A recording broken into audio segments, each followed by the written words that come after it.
தாவேக தலைமையிலான புதிய அரசுக்கு மின்வெட்டு பிரச்சினை மிக பெரும் சவாலாக உருவெடுத்துள்ளது.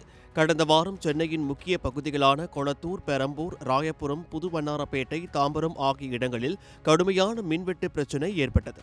இதனால் ஆத்திரமடைந்த மக்கள் வீதிகளில் இறங்கி போராடினர். இந்நிலையில் நேற்று நள்ளிரவு முதலமைச்சர் விஜயின் வீடு அமைந்துள்ள நீலாங்கரை பகுதியில் வசிக்கும் மக்கள் மின்வெட்டை கண்டித்து வீதிகளில் இறங்கி போராடினர். முதலமைச்சர் விஜய் வீடு உள்ள சோழிங்கநல்லூர் தொகுதி எல்லைக்கு உட்பட்ட ஈசிஆர் மற்றும் நீலாங்கரை பகுதிகள் கடந்த சில நாட்களாகவே கடுமையான மின்வெட்டை சந்தித்து வருகின்றன.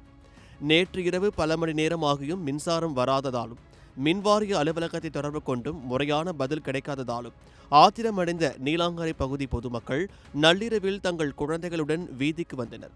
இதனால் அப்பகுதிகள் பெரும் பரபரப்பு ஏற்பட்டது. பின்னர் காவல்துறை மற்றும் மின்வாரிய அதிகாரிகள் சம்பவ இடத்திற்கு வந்து போராடிய மக்களுடன் பேச்சுவார்த்தை நடத்தி அவர்களை கலைந்து போக செய்தனர்.